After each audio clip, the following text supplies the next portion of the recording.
Most people will choose unhappiness over uncertainty. Let me just say that again. Most people will choose unhappiness over uncertainty. Oh, I feel that in my soul.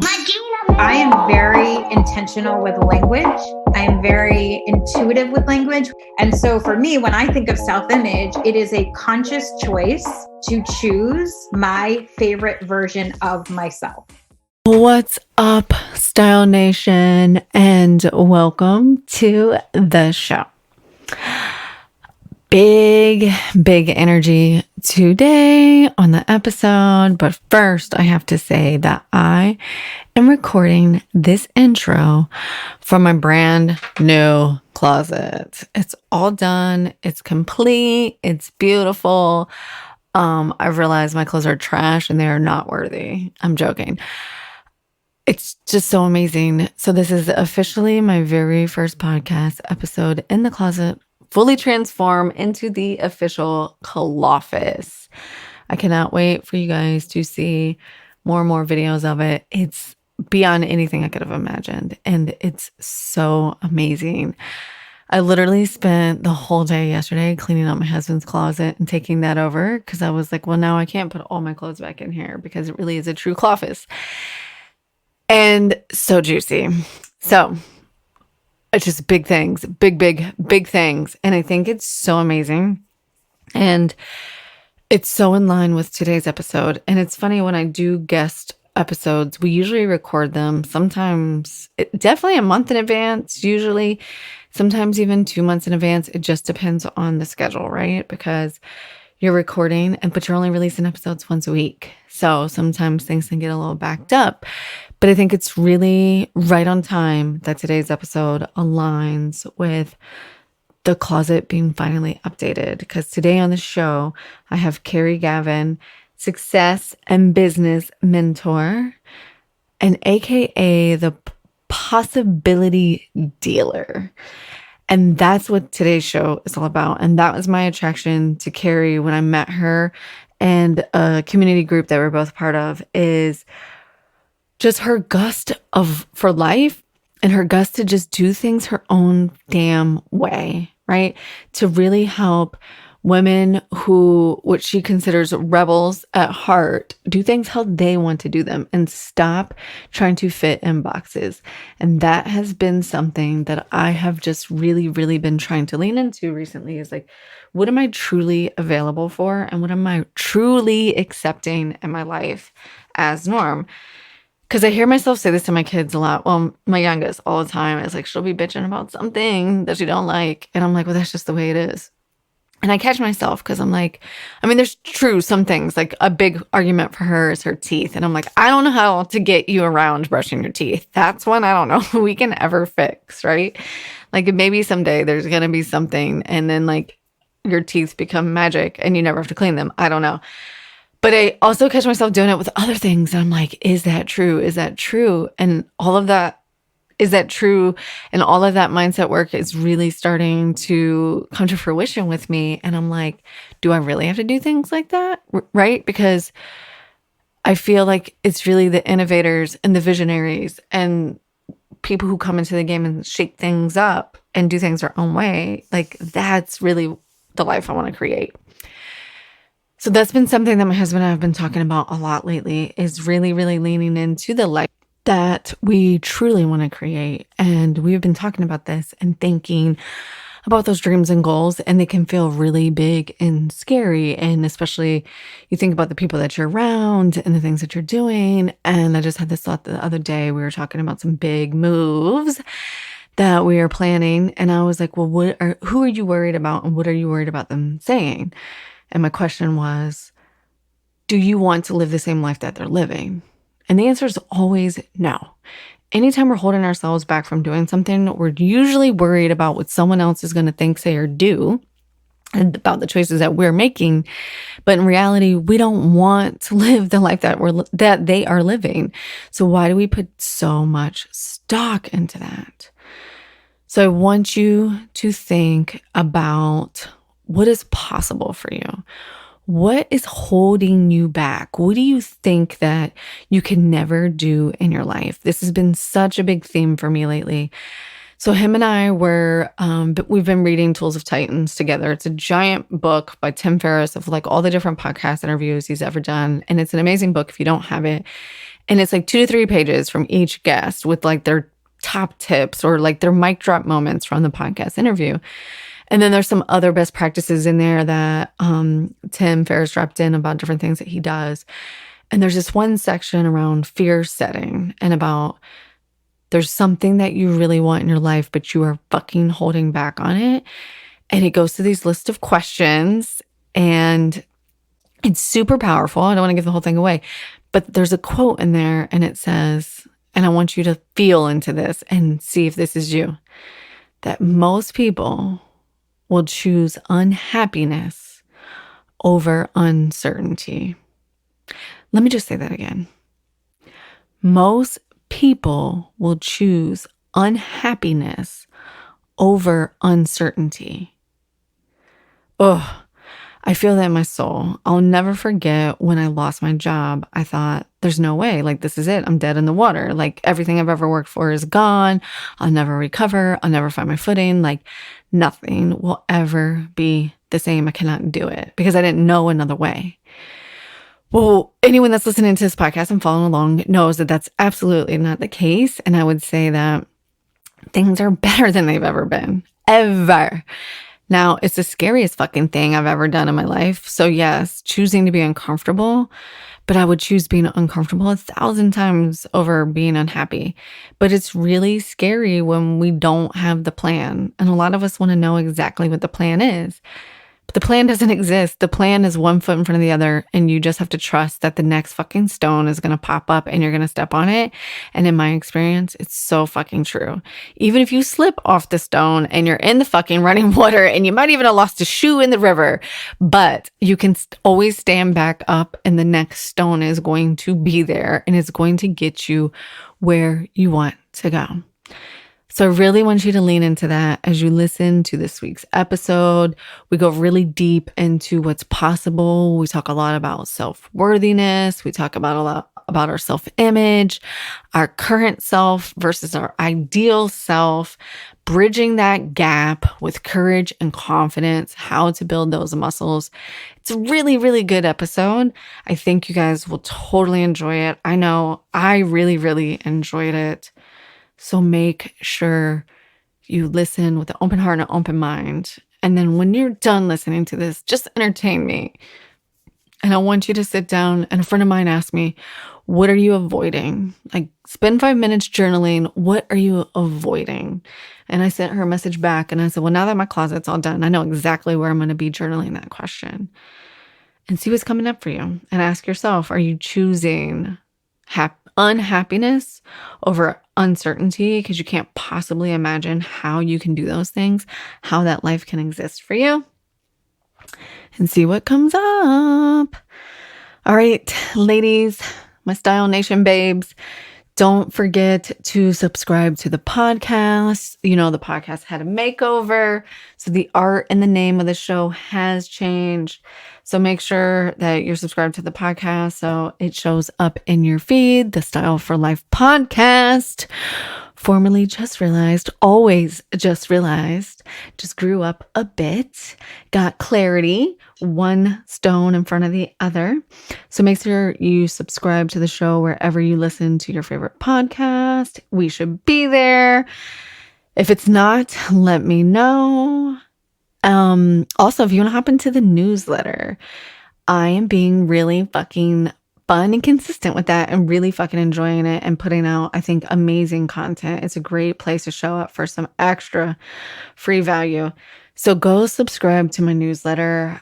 I think the best way to hop onto it is by downloading my Sync Your Cycle to Your Style freebie, katiejuststyled.com/freebie. But also that freebie's fucking brilliant. So you should go download it. I haven't talked about it in a really, really long time, but it's come up a lot lately. So I do feel like when things like that happen, that maybe it's a little cosmic coincidence, and I like to bring it back up.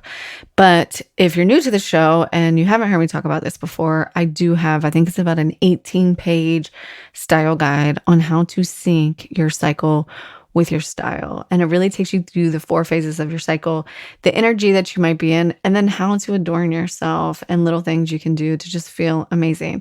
I drop in my favorite lipstick colors based on my cycle phase and all kinds of juicy tips. It's probably more than you ever wanted to know, but it's so fun for me. And when I started tracking my cycle and really leaning in, fucking the whole world started to make sense, because then I can really see like, oh, this is why I feel like this, and tomorrow's going to be better. It's not just like my life is like this every day.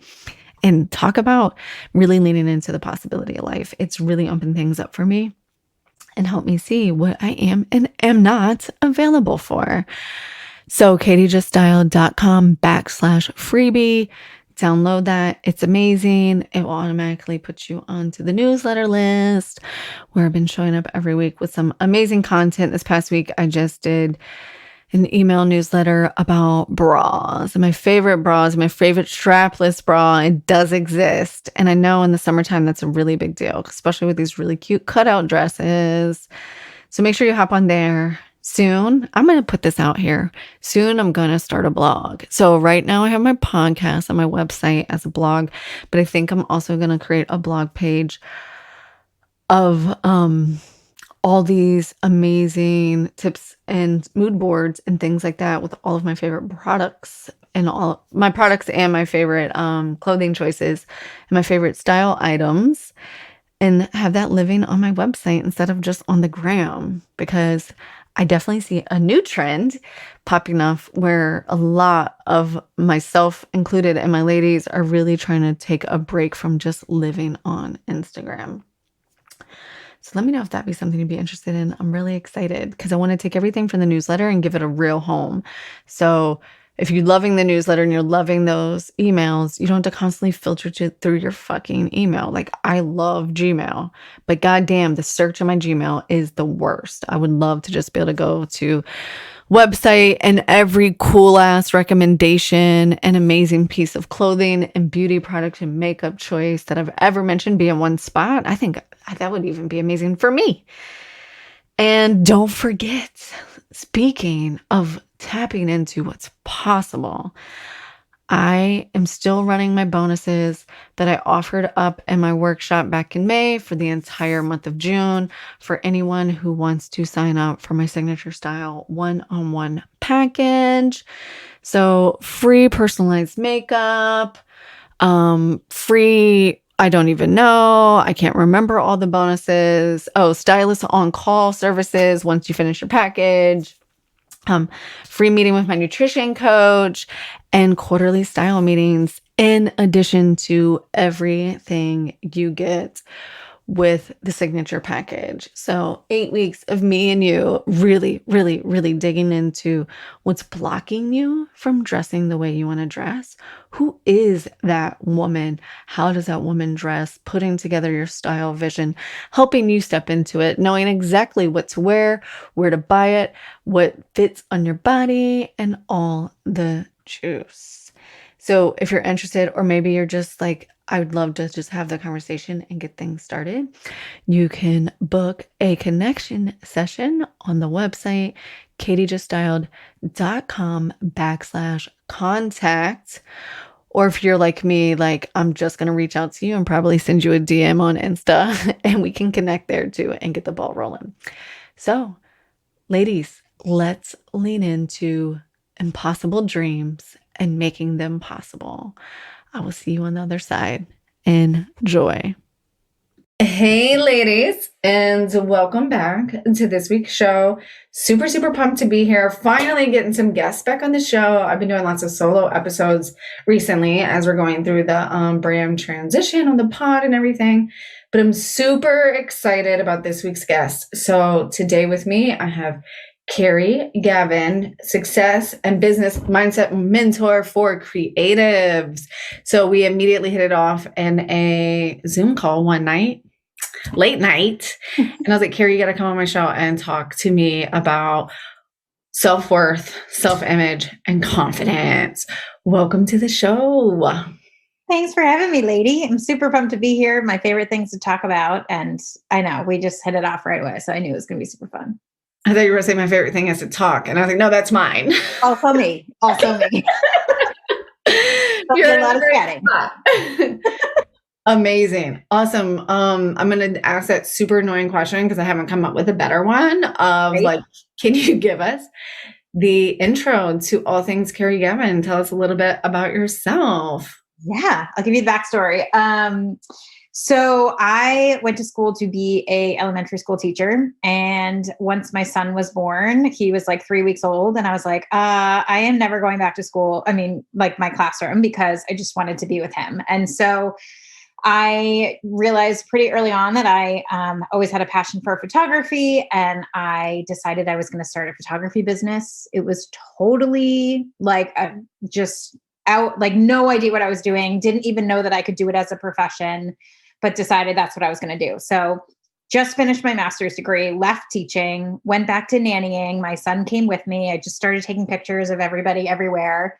And my business started to grow really quickly. And so I was 100% self-taught. And then this was before Facebook days, dating myself, but I would be like reading on online forums and like reading about business and reading about, you know, the craft of photography and all these things. And so I did that. And I created a pretty successful business pretty quickly. And right after that, about 2 or 3 years later, I had my daughter. And then I found myself 30 years old, divorced, and a single mom with an almost 4-year-old and an almost 2-year-old, and was like, cool, I have a creative business that I have to feed my kids with. So what am I doing? And it was working. And so I started getting like Best of Boston awards and different local awards and all these things. And I started having other creatives coming to me like, how did you do this? How did you make your like passion or something you loved a business? And my degree's in psychology. I'm a teacher at heart. And so I started mentoring other creatives, whether they were photographers or authors, speakers, musicians, like just people that wanted to do something that they loved. And I didn't know like the coaching world was a thing, or mentoring really like that. It just it came to me. So I was just like, I don't really know what that is. And then I discovered there's like a whole industry. And I was like, whoa, this is like everything that I love, because everything that was creating my success for me was not about my actual craft. It was about everything I was thinking, the way I viewed myself. I had to actually sit and like reverse engineer my success to be like, how did I do this? And so for me, it is about our self-image. It is about our identity and who we see ourselves as in the world. And once I started playing with that and I started questioning my own beliefs and things that I was like, wait, is that true? And what could I do differently? And I just think human behavior is fascinating. So I'm always curious around it. And one of the biggest places I found to create our own success is looking at our self-image, our confidence, our ability to be seen both emotionally and physically. And so all these things are things that I started coaching people on and mentoring and helping people access for themselves. And that's sort of how it started. It was totally by accident. Like all these things led me here, right? It's always the way. But I never in a million years would have thought this is where I would end up. But I love it. Super fun. Yeah. That's so amazing. My brain is like ping, ping, ping. I know. Sorry. It's a lot. No, because I have so many good questions. I'm like, okay, so like I immediately feel seen because I'm like, oh, the pre-Facebook, like not growing up in social media crowd that thought we couldn't have careers with our passions because like you did not do that. That was not with those were not the instructions they were passing out in the 80s and 90s. Totally. You could be whatever you want to be as long as it's in this box. That I'm giving you. So that's an amazing story. But obviously you started hitting on some of the big points. So like psychology, human behavior, those are the things that like I love so much around style and fashion. And what we really connected on, or what really attracted me to you in that space was I had this like self-worth block around like fashion and style aren't good enough. It's superficial. No one really cares because it's stories or things that had happened that I had picked up along the way. And there's so much psychology behind it. And that's what my true love is. Were some of the things you were touching on, like the self-image, the confidence, and ultimately the self-worth. So Keri, what bucket do we want to jump in first? Let's talk a little bit about self-image is leaning, unless you're about to say something amazing. I didn't mean to cut you off. No. Perfect. The thing that I wanted to say that I think it leads into this beautifully is in sort of dissecting my own process and like what I really do with people and helping them be seen really came through my photography work. So what I mean is when I had people coming to do their family photos, I was a family photographer. I did some weddings for a few years, but mostly kids, families, high school seniors, couples, whatever. And the thing about it was my business was 99% referral based. And I would have people come in to order, thousands of dollars worth of photos because I was like a mid to high end boutique style. And they would sit on the couch and pour their heart out. So I actually just made a post about this yesterday. I would have people coming in and they would be like, my daughter has an eating disorder. My husband's having an affair. My son didn't get into the college that he wanted. Like, I never tell anybody this. I don't know why I'm telling you. And I would always be like, I was always that person my whole life. Like I was like, the mother of the group or whatever. But what occurred to me was I have an ability to help people be who they really are and let their guard down and feel safe and seen.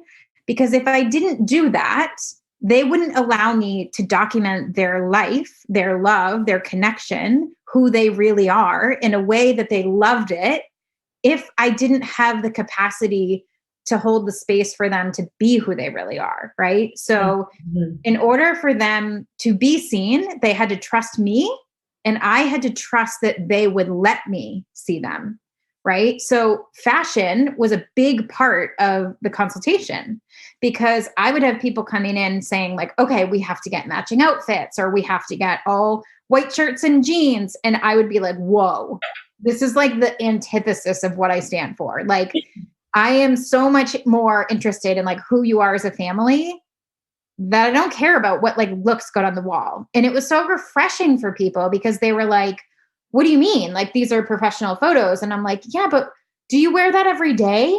Like, does that show who you are as a family? No. Yes, of course. We want to look professional and like, or like you want to look dressed up or whatever the theme is, whatever's important to you. But I would rather your kid be in like a, like Little Mermaid t-shirt dress and like have her cute little face than be in like a stiff dress she would never wear. Like it's self-expression, right?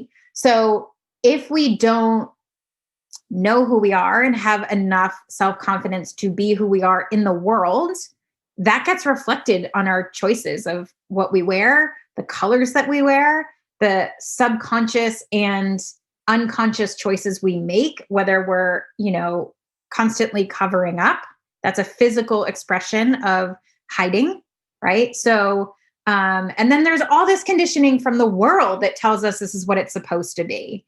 And that's really at the core of what I love to help people access is a sense of freedom, of being who they are. I call it being a heart-centered rebel. All of my work is around being a rebel heart and doing it in a way with love and compassion for yourself, but also just to be you in the world. And I think fashion is a really big part of that. And I saw it in photography every single day, every day. That was the other point when I was like, oh my God, my mind is going so many places, because that's a driver for some women on why they want to work with me is the photo shoot. And if I'm completely honest and transparent, photo shoots, I enjoy them, but I don't enjoy them as my very first experience with a client, because like you were saying, the identity and the who am I and the comfort and the self-expression work hasn't been done in order to translate onto camera what you want to translate. Those things have to be thought of. It's just not a cute outfit. And being a small business owner and like you working with small business owners, I had to go through that story. Like I remember starting my business and everyone's like, well, what's your brand? What's your messaging? What do you stand for? And I'm like, I don't know. I have an idea and I want to just see if I can do anything with it. Totally. And that was one of my big trigger points. And then when I invested, that was one of the very first things I did is invest in a photo shoot. And it was such an up-leveling moment, not the photo shoot and not even picking out the clothes, but what messages was I trying to convey with my clothes? But I had to answer those questions and like who I was. That was all the photographer kept asking me. And I was like, thank God I'm working on my branding with the other person that keeps asking me, who am I, that I can't answer either. Totally. And it's so important, right? Because we hear, especially in the online world, like branding is everything and you have to have photos. And I remember doing like the interesting thing for me is when I went from photography full-time into coaching and mentoring, this weird thing happened. I don't know if you can relate with this, but because I went into a new industry, I like abandoned myself and all the things I knew to create success. Like I was like, well, everybody over here knows this game and I don't know it. So I have to have these like professional looking photos and I have to like sit at a computer and I have to like have a phone in my hand. And like, I mean, this was like 5 or 6 years ago. So it's changed drastically since then. But I look at like my very first branding shoots and I'm like, who was I trying to convey? Like, what was I doing?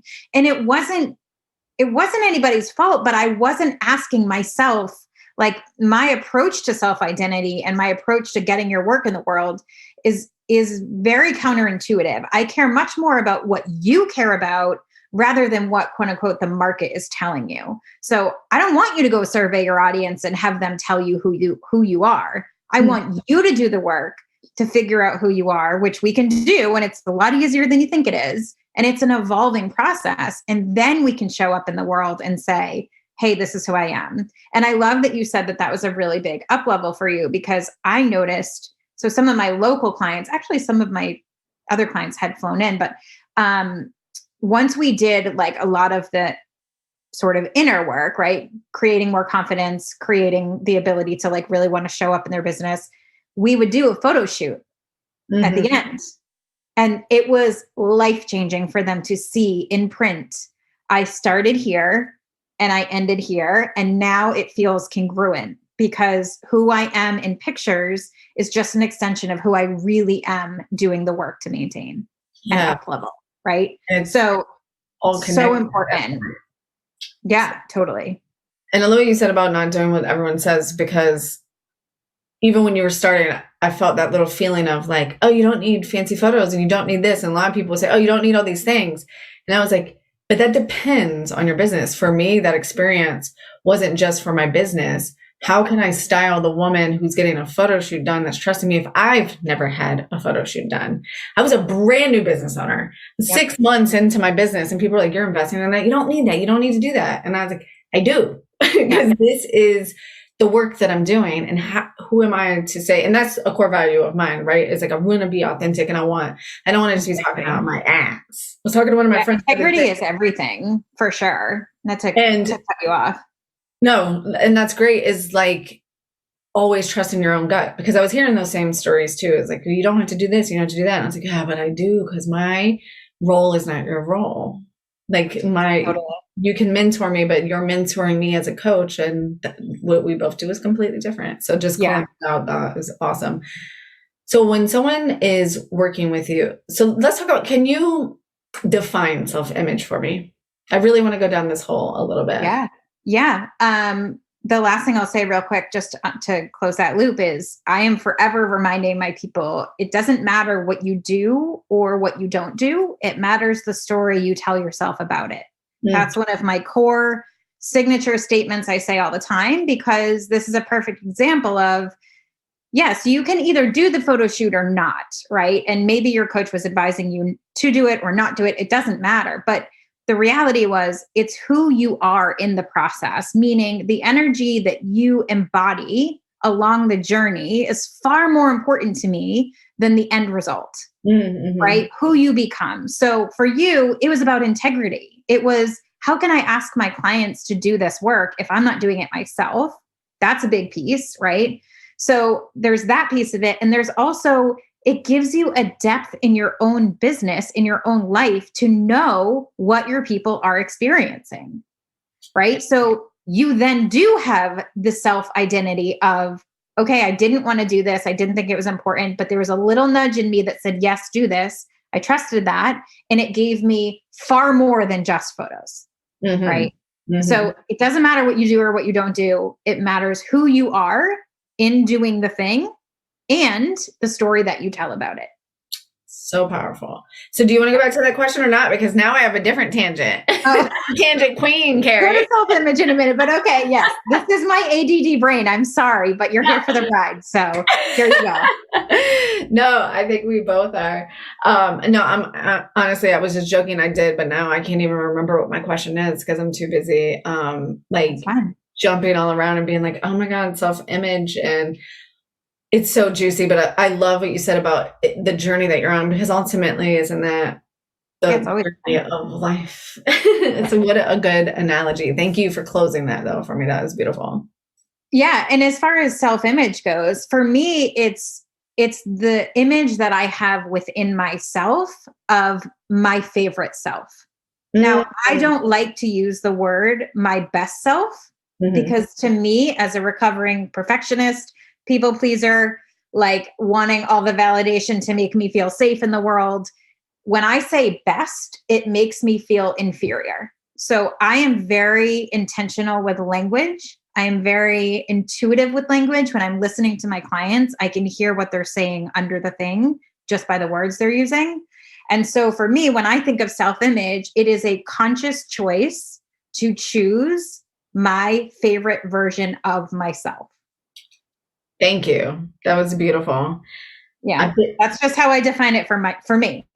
I love that. I love using the word favorite. Because I've been saying like big because best wasn't resonating with me. And I just couldn't think of another word that was sitting with me as good as like that was comparable to best. And big life for me is because I feel like I have big dreams. And of course, in the whole like being small and big and all of that. So that was really resonating with me. And in so many different spaces, like being in the physical space. And a lot of women come to me with the, like, when I lose weight, I'll work with you.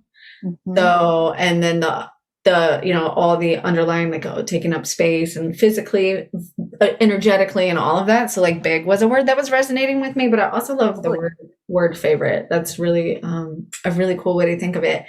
And I love your definition of self-image because I've been talking about this and really diving into this a little bit more of like where that riff comes from and our identity of, and you tell me, because I don't have this degree, but just like things I've been studying and reading and like paying attention to is like that actual self versus that ideal self. So is the ideal self that favorite image when I think of what you were just explaining, like your definition of self-image? For me, it is, right? I think there's a dance. It's walking the line between telling myself the truth of who I really am in this season and knowing I can change at any moment, right? So like there's a way to recognize where I really am, but also recognize where I would like to go. And then my favorite place to play is living in that gap. How do we do the thought work? How do we do the belief work in bridging the gap from where you are to where you want to go? And more specifically around your self-image and your identity. In my opinion, our power is when we're forward focused. So in my work, it's transformation work. It's a lot of deep work, whatever. It doesn't mean that it's like, we're not excavating all the trauma. There's a time and a place for that. There's therapy. There's all great things. But my personal approach is, one of my clients coined me a possibility dealer. And I was like, yeah, that's what I am. I just want you to be open to the fact that there are more possibilities than what you might think is quote unquote the truth. Right. So I think that there's like the true self and the like ideal self, like none of that actually even matters to me personally. It's really taking stock of like, what am I not excited about right now? And what do I want to have instead? Because I will tell you, 99% of people cannot even articulate what they actually want. Most people will say, I just want to feel good in my clothes. I just want to lose some weight. But what is the weight signifying for you? What is it that you're running away from, or what is it that you don't want? Like, can you just be with what is? Because the quickest way to release the weight or to feel comfortable in your own skin or be visible or whatever the things are is to reduce the resistance. Right? So if I'm like, when I lose the weight, I'll have the photo shoot.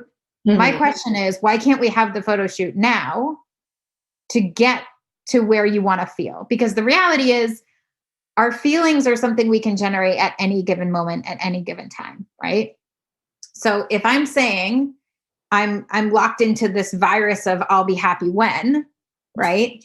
I'll be happy when I lose the weight. But the reality is, if you're not happy along the journey of losing the weight, one, you don't have the capacity to keep the weight off, whatever that means to you.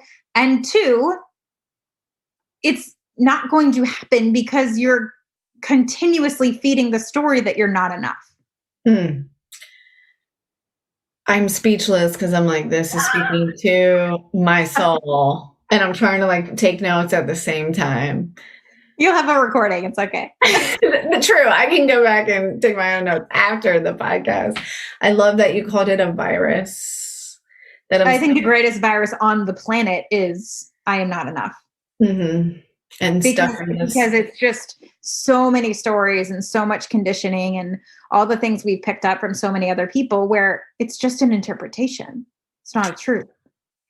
Yes. So I want to go into the gap, but before we go into the gap, I want to explore what you were saying, because I think this comes up for a lot of women, myself included. And obviously you have a ton of experience with this too, with the photography and then now the work you do. So I can't take the photo shoot now, and I want to take the photo shoot when I'm 10 pounds lighter, 15 pounds lighter.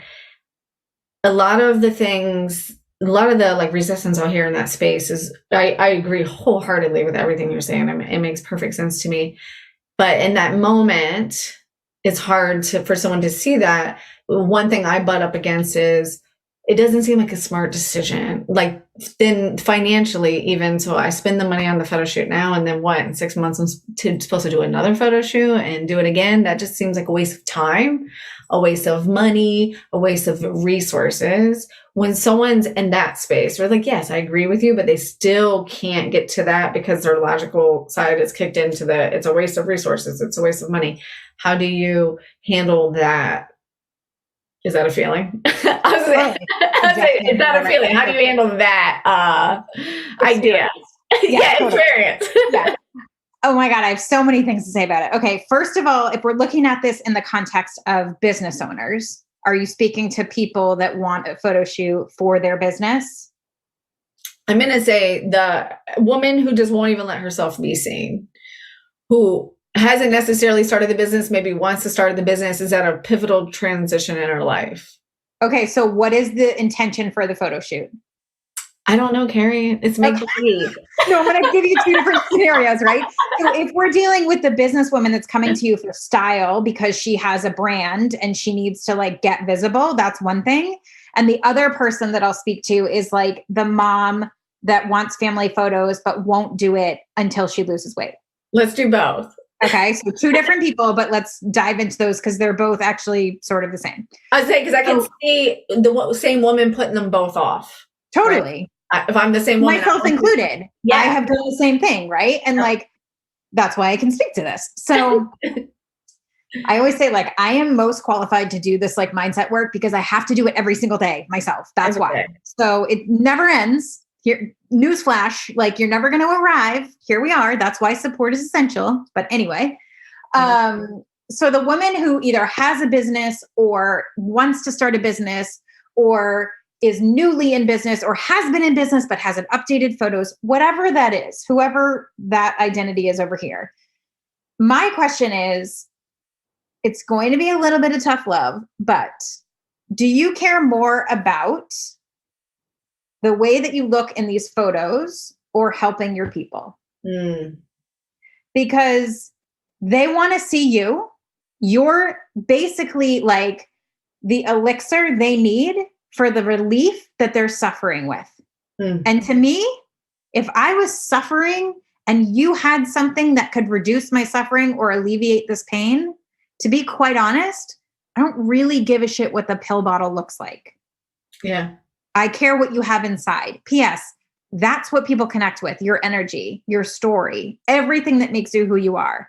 And to be quite honest, I feel more available to reach out to someone that doesn't look perfect, like all the things are like just so, because I don't feel that way. Mm-hmm. So it actually makes me feel more relatable, more reachable, more approachable if I'm just me, like just who I am. I'm not a like size 0 supermodel in a bikini on a beach. Like, sorry, could you say that? No, sorry, I can't. I don't know why you're telling me that. So for me, the place where I come up against clients resisting a photo shoot. Now, here's the thing. You don't need a photo shoot. You can use your phone, like whatever, but people want to see you because they can feel you energetically and they can tell that you have something to help them. I don't care if your help is getting your art in the world and bringing people joy, because I hear from creatives all the time, like, I don't solve a problem. Yes, you do. I don't care what you sell, you solve a problem. You're in business, you solve a problem. So for people that are, their brand is them, your people want you. Like they want to know you, all of you, right? And the people that don't, they're not buying from you because you're not a picture perfect, brand or whatever. So the place that I always go to when there's resistance in that, and like, obviously, I mean, this is very like high level and it sounds a lot more direct than I typically am, but also it's like, do you want to help your people? Or do you want to get stuck in like the conditioning of what's supposed to look like, Instagram or whatever, So I come back to service always. And to the mom that is putting off the photo shoot with her kids because she's had kids and she's still carrying the baby weight and it's 10 years later and I don't know why and all the things, all the judgments. Do you think that your kids see that, first of all? Second of all, do you want your kids to be able to remember memories of you hugging and kissing them and being with them and creating memories with them? And when they look back and show their kids stuff, do you think they're going to be like, Mom had 10 extra pounds on her, look at her? No, they're going to be like, oh my God, that was such a funny day. I remember giggling on the beach with Mom when she was tickling me when we were getting photos taken when I was 7. Good point. Right? It's like, give it some context. Everything is within context, right? So like, if we can just get out of our ego mind of feeling like it's all about us, no judgment, that's its job, right?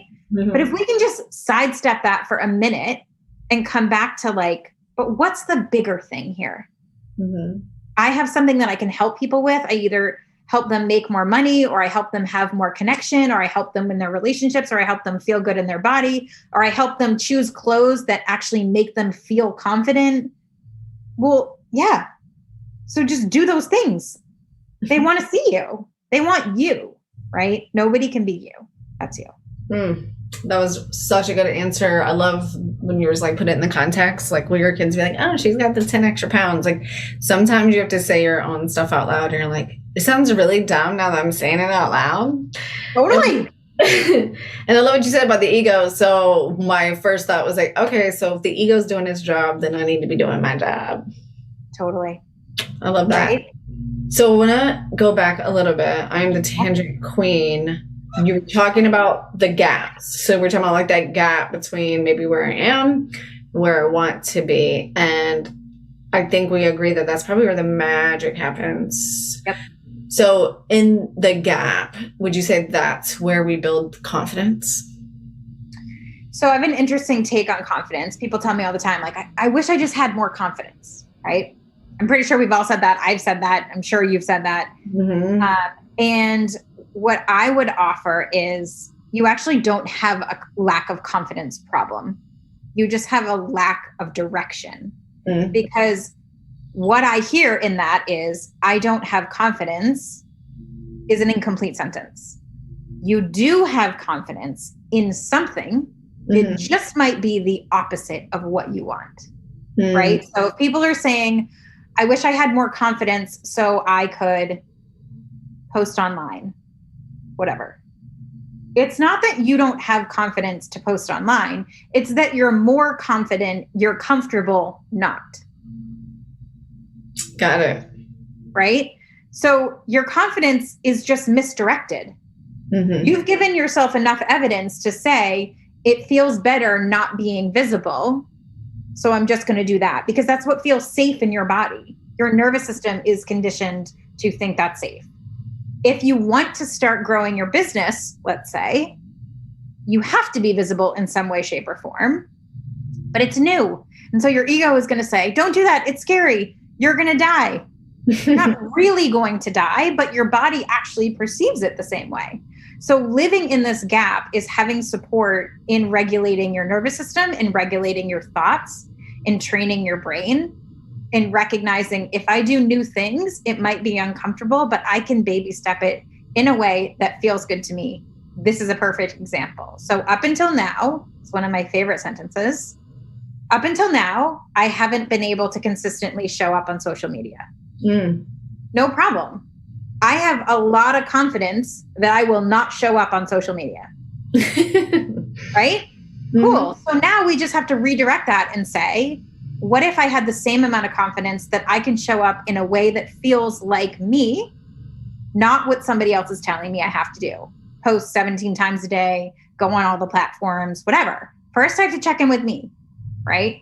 So this is why my gap process it's where I take people that I call success seekers, because we're super passionate about being successful in some area. And once we bridge that gap, you become a self-trusted CEO. CEO of your business, CEO of your life. My definition of CEO is clear, empowered operator. So I want you to be a self-trusted CEO of your life and of your business. And by redirecting how we think about things and the actions we take that are aligned for us specifically, not what the outside world has conditioned us into, then we can activate more courage, because confidence is just compounded courage. It's being brave over and over and over until it becomes routine. But we can't get confident if we don't do something different. The first place to start is look at, I actually am confident. I just might be confident in the wrong things. Does that make sense? Oh, that makes perfect sense. I was just talking to somebody about this, like we use the example of podcasting because we both had podcasts, and she was like, you know, the first time you did a podcast, it was uncomfortable. I was like, yeah. So what you said about the compounded confidence, courage becomes confidence. That's so relatable in so many areas in our life. It's funny because we've been having this conversation with my daughter about you're allowed to be scared. Just your courage has to be a little bit more than your scaredness. And then over time, that continuum shifts and the scaredness gets a little bit smaller. And now the courage gets bigger. So yeah, that makes perfect sense.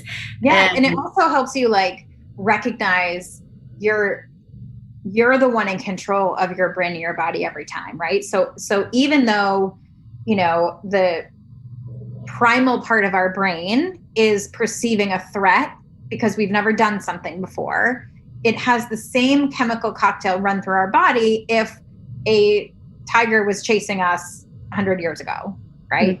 A tiger is not actually chasing us, but putting my face online feels like the same to my brain from a primal perspective. So when I say, I see you, I know that you're nervous about this, I know you're scared about this, little Keri, also, you're not going to die, it's going to be okay, and I post online and I don't die, it turns out I am rewiring my brain.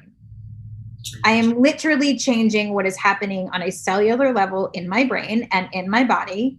And the more I do it, the less that fires. So what you're telling me is when I tell her to wear lime green, she feels like a tiger is chasing her. But if she just does it, she can rewire her brain. to wear the lime green. If you can get her on the same page without it being a pressure thing, right? Like you have to do this. But if you get to a little bit of desire is more than the fear, then yes, it is literally rewiring your brain. So I'm joking, but I'm being serious because I think that's something that I butt up against a lot. And I feel like you probably do too, is when someone comes in that's talking to either one of us, the desire is bigger than the fear. Mm-hmm. But what we hear is the fear. What I hear is yes, I want to work with you. I've even invested in working with you. So that means you're really serious. But at the same time, I'm still really scared to do the things that, we all do that, whether you're investing or not. Like, I know that going on this walk will make me feel better, but I'm not going to go on this walk, right? Whatever it is, it can be as small as that. And I love what you said about pressure. And that's something I'm constantly butting up against, is I don't ever want someone to be pressured into something, because at the end of the day, it is self-expression for me. It is identity for me. What's that baby step in that gap of the woman that comes to me and says, oh my God, so I've had this question on a call actually before, and just like a connection call. Mm-hmm. I want to wear the sports bra to the gym, and just the sports bra, like in my leggings and my sports bra. I want to do it. And I want to be okay with my body, no matter what my body looks like. How do I do it? And I said, well, I guess you just have to, I can't remember what I said, but essentially, like, you just have to do it. Like, you're never going to do the thing unless you just do the thing. Mm-hmm. Right. But what is that maybe motivator? What's that thing that gets you to that point where you just take the action? Like you got to be willing to suck at something if you want to be great at something. Totally.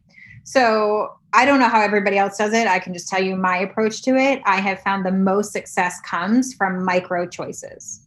So for me, it's so much more important that we start to stair step as opposed to quantum leap. So quantum leaping is a thing. You can totally do it. Some people prefer it. Some people have a harder time with it. Like, you can go 0 to 60. Anything is possible. I am the possibility dealer. I will go to bat for that every single time. But I have found lasting success comes in the micro. Mm-hmm. So what I would say to that woman that says, I really want to wear the sports bra, I'm not quite ready, but I know that I want to, I would celebrate the hell out of that desire and like, yes, totally possible. What is it that you can do? Can you start wearing that around your house?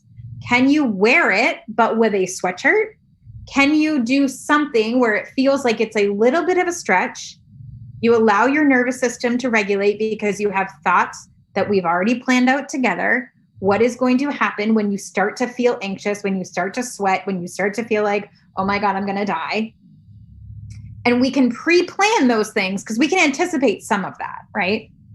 So I'm always saying, I would rather you have a 1% increase every day, and at the end of the year have a 365% increase than try to go 1 to 80. You know what I mean? Like, there's, and again, it's a nuance because it depends on what it is. There are some things where it's like, you're just going to have to go and do the thing.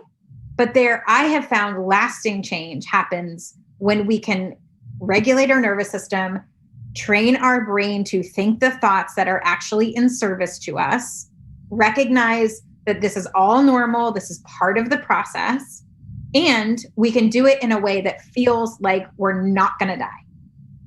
So juicy. I have one more big juicy question for you. Yeah. You've said regulate the nervous system a couple of times, and that is, I mean, it's not new to me. I've heard of it, of course, but it's new as in like my toolbox. Yeah.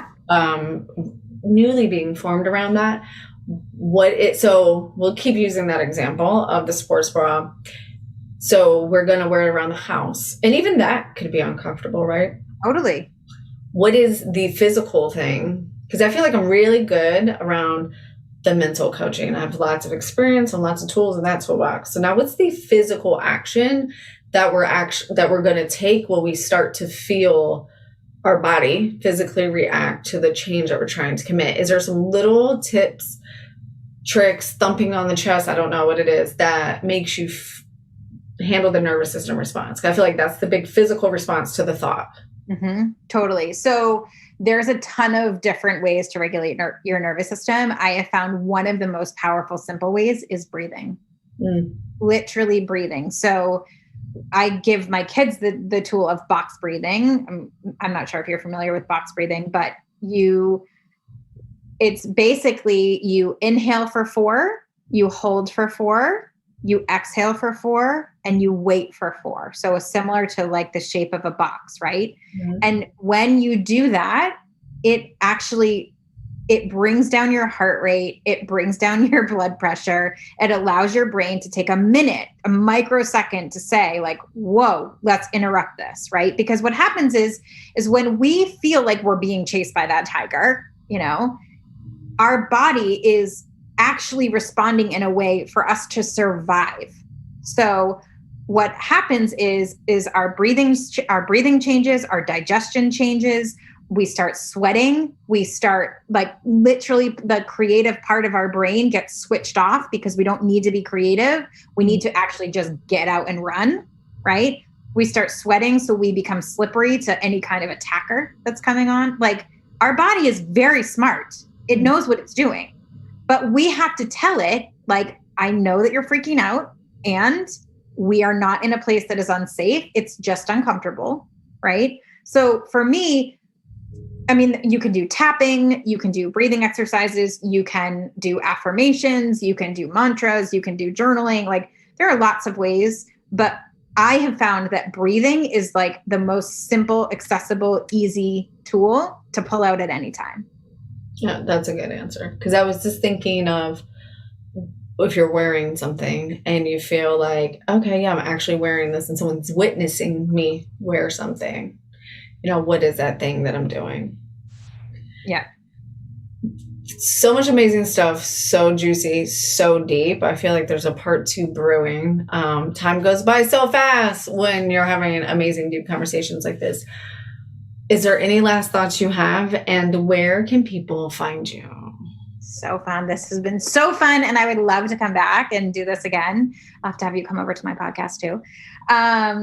So people can find me on Instagram is Keri.Gavin. And my Facebook group is Rebel Hearts Entrepreneurs. My podcast is in a season of relaunch, so I will let you know, but it's called Daring for the Dreams. Love it. And you can go to my website, focusingontheheart.com, or just message me on any of the socials. You'll find me. I love it so much. Somebody had said to me the other day, I'm not talking out of my ass. It might sound like I'm talking out of my ass, but I'm talking out of my heart. I love it. Oh my God. Yeah. And I was like, I think it's so important to remember like that when I named my business, I was serving a lot of photographers at the time. And it was sort of a play on words because I was like, that is the only thing that matters. And as time went on and I started serving a million other different industries, I was like, still relevant because our heart is the only thing that really matters.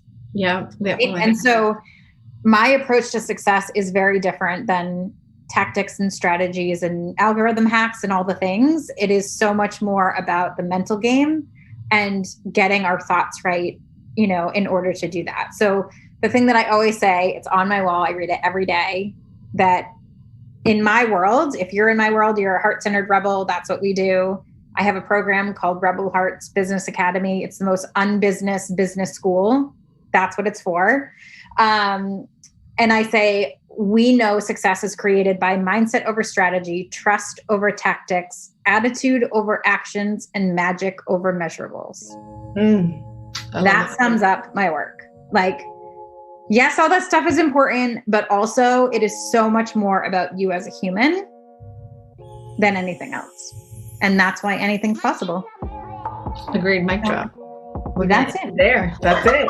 Magic. There it is. Thank you. It's been so fun. Thank you. Thank you so much for being on the show. It's been an honor. Thank you.